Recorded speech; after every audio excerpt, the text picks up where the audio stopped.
no capítulo 4, no verso 35, que tem por tema: Jesus apaziga uma tempestade. Em outras versões está: Jesus acalma a tempestade. Amém? Vamos estar fazendo menção somente do verso 37, que diz: e levantou-se grande temporal de vento, e subiam as ondas por cima do barco, de maneira que já não se enchia de água. Vou repetir mais uma vez o verso 37. E levantou-se grande temporal de vento, e subia as ondas por cima do barco, de maneira que já se enchia de água. Sente glorificando ao Senhor. Aleluia. Aleluia. Jesus acalmou a tempestade quando os discípulos seguiam no barco com Jesus, com o objetivo de atravessar o mar da Galileia. Antes, Jesus havia passado o dia ensinando as multidões que o seguiam e curando muito doente no lado ocidental do mar, tendo o propósito de chegar à cidade de Gadara e encontrar um jovem que estava possesso por demônio. Nem mesmo as correntes o prendia. Então, no final da tarde, entrou num barco de pesca, acompanhado de seus discípulos, e o texto diz que não tinha só o barco de Jesus, havia outros barquinhos que o seguiam. E Jesus ordenou que partissem para o outro lado do lago. Naturalmente, fadigado pelo dia exaustivo que havia enfrentado, Jesus rapidamente adormeceu na polpa da embarcação. Jesus e seus discípulos partiram para o outro lado, também em busca de libertar esse jovem, que estava com uma legião de demônio, na margem oposta do mar da Galileia. Ficava em Decápolis, uma área que os judeus evitavam frequentar. A maior parte da população daquela área era formada por gentios. As águas do mar da Galileia são bastante calmas, mas durante uma tempestade, as águas ficam perigosamente agitadas, com ondas que podem superar 2 metros de altura. Inclusive, a disposição geográfica do local favorece até a forma de redemoinhos. Tudo indica que esse era exatamente o cenário no momento em que Jesus acalmou a tempestade. A noite já havia caído sobre eles, e a violência da tempestade era tão grande que assustou até mesmo o discípulo de Jesus, que eram experientes pescadores. Jesus, quando estava na praia, ele termina de ensinar a multidão, ele fala acerca de algumas parábolas. Jesus também cura alguns enfermos, quando ele libera uma palavra profética para os seus discípulos. Palavra essa que deixou os discípulos admirados após a tempestade. Jesus, ele termina uma missão e já está pronto para partir para mais uma missão. Por quê? Porque Jesus tinha propósito. Jesus, ele não ia no lugar à toa. Jesus, ele não ia no lugar para passear ou por estar ali. Não. Jesus, ele tinha propósito. Quando Jesus, ele chega na cidade de Naí, Jesus, ele não vai à toa. Tem o filho da viúva para ser ressuscitado. Meu Deus. Jesus também não vai no sepulcro, no cemitério à toa. Tem o Lázaro para ser ressuscitado. Maravilha. Jesus não vai na casa da sogra de Pedro em vão. Tem a mulher para ser curada da sua febre. Então Jesus, ele libera uma palavra profética. Jesus disse para os seus discípulos: vamos para outra margem. A palavra vamos inclui quem está falando e também inclui quem está ouvindo. Aleluia. Só que Jesus, ele não avisa que teria a tempestade. Jesus, ele não deixa o discípulo avisado que teria um vendaval no meio do caminho. Jesus, ele tem o poder de ver o futuro. Também a gente sabemos quando ele nos revela. Só que tem coisa que Jesus não revela. Tem coisa que Jesus, ele deixa a gente passar e é de repente que as coisas acontecem. É verdade. Só no fato de Jesus dizendo vamos para outra margem, Jesus estava incluído. Jesus, ele ia junto.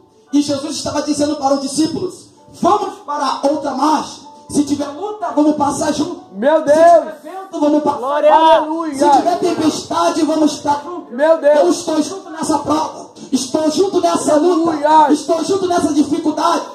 Estou junto nessa tua angústia. Jesus, ele vai junto e garante a vitória na sua vida. Aleluia. Jesus, ele tinha propósito. E quem tem propósito nessa noite já está entendendo o que Deus tem para fazer. Deus. Quem tem propósito nessa noite, você já conhece pelo glória a Deus que Ele dá. Aleluia. Ele ouve o louvor, já glorifica, porque entende o que Deus está falando com ele. Quem tem propósito nessa noite não vem só para tomar um banho de piscina, não vem só para passear, mas sim para receber algo que o céu tem para dar nessa noite. Oh, maravilha! O céu tem para liberar nessa noite para a sua vida. E quando Jesus estava já na embarcação, no meio da viagem, a Bíblia diz que de repente veio uma grande tempestade. De repente, no original, é aquilo que você não espera e acontece. É verdade. O discípulo estava reunido no dia de Pentecoste. E de repente veio do céu um som de um vento veemente e impetuoso. Encheu toda a casa.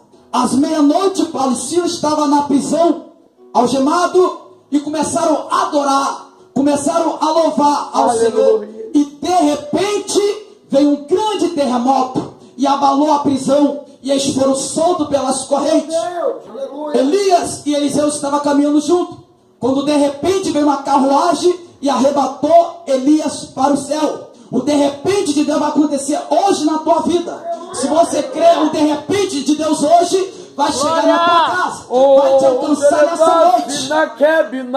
De repente, meu Deus, vem um grande vento, começa uma tempestade, e quem estava de frente para o barco começa a ficar apavorado. Jesus, fadigado pelo dia, adormeceu na polpa da embarcação. A polpa fica na traseira do barco e proa é a frente do barco. O discípulo estava na proa, estava na frente, e Jesus estava dormindo na polpa, que era a traseira. Jesus, ele dorme porque ele estava cansativo. Jesus estava preparando os discípulos para fazer a missão do outro lado, porque Jesus tinha pregado, até cansou. As lutas que vêm na nossa vida nos prepara para passar na outra. A prova que vem na nossa vida nos prepara para vir a outra que tem para vir na frente. Então Jesus estava preparando os discípulos no mar, para quando chegar do outro lado, expulsar o demônio de Gadara, expulsar o demônio daquele jovem.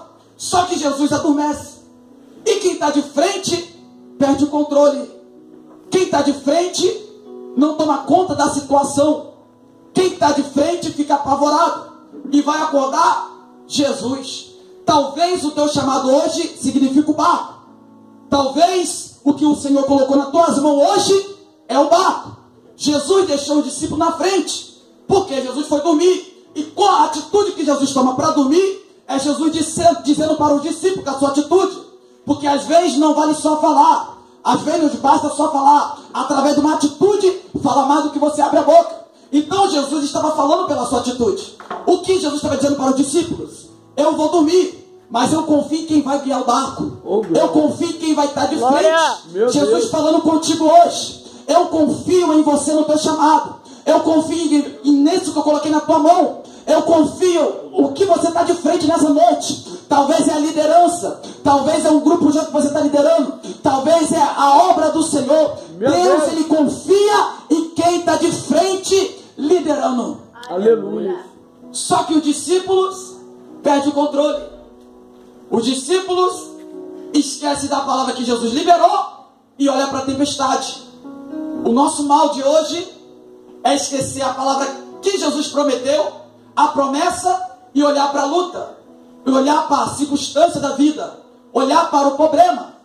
Os discípulos olhou para o vento e esqueceu do que Jesus tinha dito. Vamos para outra margem. Talvez o tranca-rua se levantou e falou: do outro lado vocês não vão chegar, porque estava lidando com situações de libertação. E quando falamos de libertação, a batalha ela trava no mundo espiritual. Talvez o tranca-rua falou: ninguém vai chegar do outro lado, mas eu ouço o eco da voz de Jesus vindo lá da praia. Aleluia. Nem dando confiança para Satanás, dizendo: vamos para outra marcha. Aleluia. Talvez o diabo falou: tu não vai conseguir, tu não vai chegar, mas Jesus está dizendo: vamos para outra marcha. Talvez o diabo está dizendo: nada vai andar, está tudo travado, ninguém vai conseguir, ninguém vai alcançar, ninguém vai correr, nada vai andar. Mas Jesus está falando: vamos para outra marcha. Se Jesus já liberou a palavra, não adianta a potestade se levantar, não adianta trancar a rua travar. Se Jesus já disse que você vai, se Jesus já disse que você vai conseguir, que você vai alcançar, somente prossiga. Aleluia. Os discípulos agora vai até a polpa acordar Jesus. Tem gente que tudo coloca culpa no diabo. Ah, mas é porque eu estava sozinho com meu namorado dentro de casa, os meus pais não estavam, o pai dela também não estava, estava tudo escurinho, mas de repente veio um demônio, não sei de onde, aí eu pequei. Eu não ia mentir, mas veio um demônio lá do quinto dos infernos e entrou na minha língua. Eu não ia falar mal do irmão, mas veio um demônio e me fez falar mal do irmão. Por quê? Sempre coloca a culpa no diabo. Pega isso daqui. Porque diabo se expulsa e caráter se trata. Meu Deus. Demônio se expulsa e caráter se trata. Aleluia. Se manifestar um demônio aqui, eu paro a pregação, expulso. E a carne que não tem como expulsar? Meu Deus. Não tem como eu falar, sai carne em nome de Jesus. Não sai não, irmão, fica aí, permanece. Por quê? Você tem que matar ela todos os dias da sua vida. Então o discípulo vai até Jesus acordar o mestre. E o texto diz que a onda era tão grande